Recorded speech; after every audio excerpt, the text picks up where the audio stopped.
Hey everybody, Scout Crafty here again, midweek Wednesday. Hope you're doing well. We got a good show planned for you today. Couple things to hit. We're going to want to work on some tools. We got some great show and tell. Want to have some fun today. But anyway, with that, we got a couple things to get to. Let's get started right away. It's going to be a good show. Okay, first up, I just want to talk real quick. We showed this last episode. This was a Navy Searchlight Morse code shutter that I picked up at Zagre, and I was demonstrating how this works. As you can see, it's like a regular shutter that opens and closes to set the light out. Now, there was a piece on here, on this side here, if you notice on the back here. On this side, there was a little piece here that I thought was to keep it closed, but actually with Toby7 or Tram Toby in the comments was so nice to point out is that is to keep it open in case you wanted to use this light as a searchlight. So what you would do is you would open this up, you would turn it like this, you would flip this in that position, and that would hold the shutters open. So now this Morse code light could act as a regular searchlight. So I didn't know that, and I really appreciate that bit of information and let you all know. So thanks very much for that, Toby. Next up, I know how you like a little bit of show and tell, and also to go back in time, a little bit of a time machine. And in this box here, we have a kind of a time machine going back to 1973. Do you remember those? Those were good years. Some of you weren't even born yet. Let me show you what's in this cool box. Okay, some of you are having a flashback right now, but back in the day, 1973, the Fisher-Price company, which made fantastic toys, this here was called a movie viewer. Can you see that? Fisher-Price movie viewer.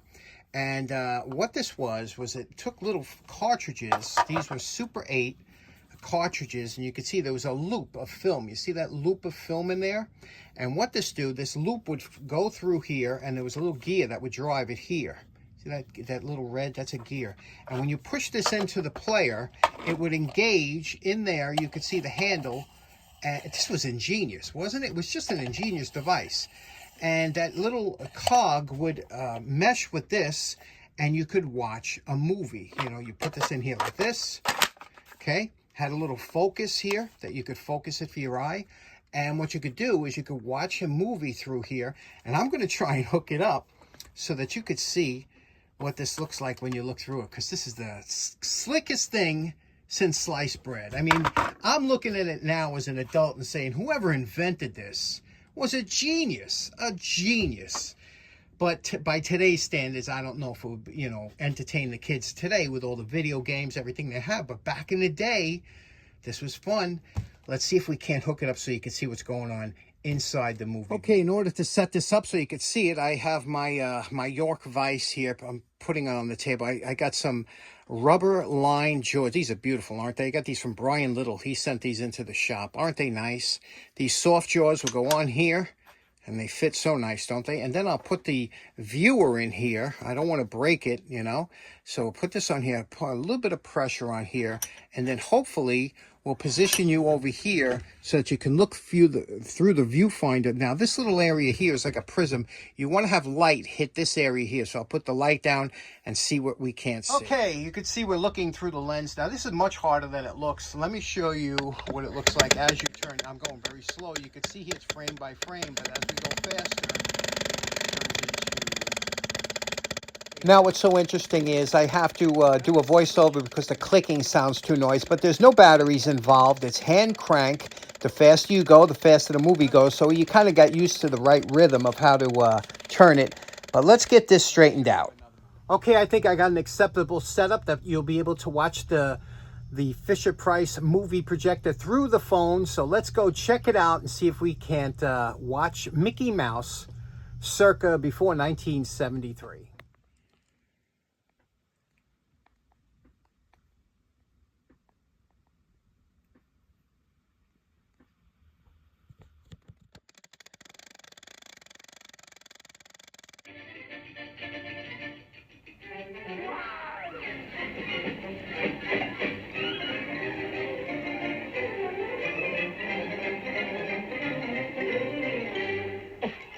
The worst is over. It's all downhill from here.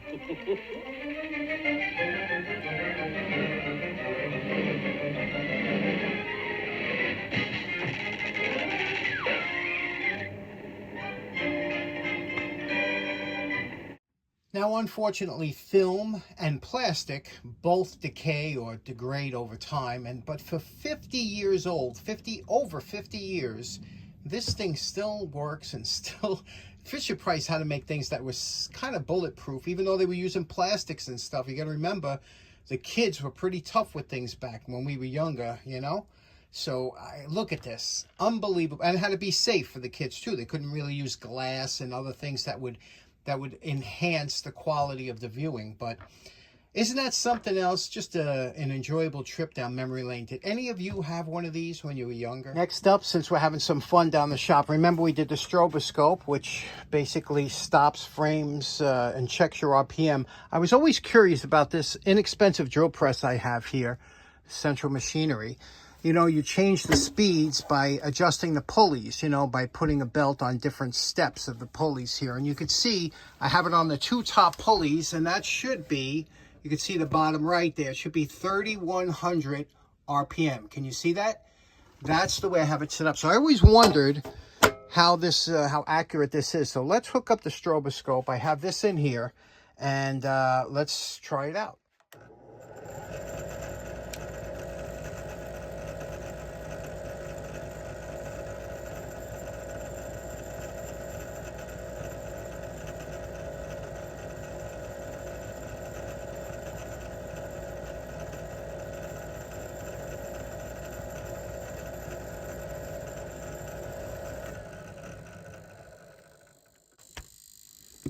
Wow, it's only 1 RPM off, 30.99. How cool is that?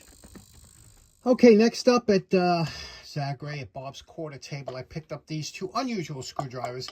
My buddy 357 Magdad just did a fantastic Starrett restoration on one. He did a beautiful job. But I was always wondering, this one here, I don't even know, is that just the ferrule is shaped like that? Or it looks like there's a compression collar in there, or collet that, you know, and it does have a little wiggle, so I'm thinking but it's solid, I can't open it. And this one here is very tight, but this handle don't look right? This handle looks kind of small for that. So I'd like to change this off to a bigger handle, more appropriate size to this. Let's see if we can't open, again, this one's frozen too. Let's see if we can't put some 50-50 in there, half acetone, half automatic transmission fluid, and see if that won't loosen up. Okay, good news, the 50-50 once again comes through. Let's show you what we did. First of all, this here was a Miller's Falls. Look at this, and it's a ratcheting screwdriver. Can you see that with the L and the R left and right? And over here we go. So it's a number 63, right? Miller's Falls number, I don't know if you could see that, number 63. And there's the little Miller's Falls insignia, which is worn, and Miller's Falls made in the USA. And you can see here the 50-50 comes through once again. That's for tightening, for loosening. You see here? And then if you put it in the center, it locks it like a regular screwdriver. There is a slight bend to that. We'll address that now. There's also some flaking through the chrome. We'll address that. But you can see here, it's working. I chipped the paint off, that white paint that was on here. We'll do more of that. Now this other one here, this is interesting, has a number here. And that number's, I believe it's GC9358. I don't know. Can you see that? GC9358. And again, this handle looks like somebody was trying to do something because it was frozen. But this is always telling you how a collet works. Now, you see how easy this spins now? Okay, it took some doing to get it out. But that's a collet. And a collet is nothing more than a piece of tapered steel with some cuts in it that when this collar rises up, it closes on the collet. This is the collet for my milling machine. You could see here. You see this collet. Now, the good thing about a collet is it's extremely accurate and has a fantastic grip when it squeezes down. The bad thing is it has a very limited range. So it only squeezes down a few thousandths of an inch. So if you can't, like a regular chuck, has a huge range from maybe 1/8 of an inch to 3/8 of an inch, where this, you know, if it's not a snug, you know, a nice fit to begin with, it's not going to grab because it will only close so much. But you can see how that works. There's slits in there, as this gets drawn in, the drawbar pulls this in and it tightens around. This is a collet, and that's the same thing they have on here. As I screw this up, it'll tighten in, but there's a limited range. This is not the right bit for that. However, it seemed to have worked. This is one of those Stanley bits you could see here.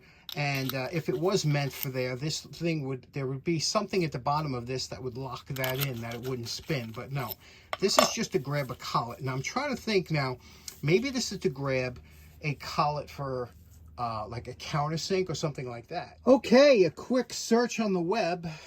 This wrench is, I think this company no longer makes this wrench, but it was on there. You know what this is? This is the coolest thing ever. Look real close at the top here and you'll see little cuts right in there in the top of what I said was like a collet. Okay, this is a knurled nut wrench. It's meant for tightening, for getting onto knurled nuts and tightening them. You see it opens and closes. It gives you some degree. Now, what is a knurled nut? That is what's on these switches, like a toggle switch. You see that? You see that? There you go. You see the knurling on there? So what you would do is you would take this like this. This would clip onto that nut, tighten it, and then you could screw that down onto electrical panels, loosen this up. You know, because you don't want to do it with one of these, right? Because what happens when you monkey it up with one of these and you and you put all them cuts in there? That there is a tool made for that, which I knew all the time. But how cool is that, huh? That's a knurled nut wrench. Never knew that was that, so I'm not going to even mess with that. But let's deal with the bend in this one now. Okay, we straightened out the blade. The blade is now straight. Just over to the vise real quick. Now we have to address, we got that little chip in the chrome there. Now there's a couple ways you could do it. You can kind of live with it, but there's a bunch of them down here. I'm going to take it to the belts, and again, this will be down here, so the rust factor won't be as bad. And then we have the tip. Can you see the tip? It's a very pointy tip there. That's not good. That'll twist out of any fastener that you have. We'll put a blunt it a little bit and make, you know, fix up the, let's get to it.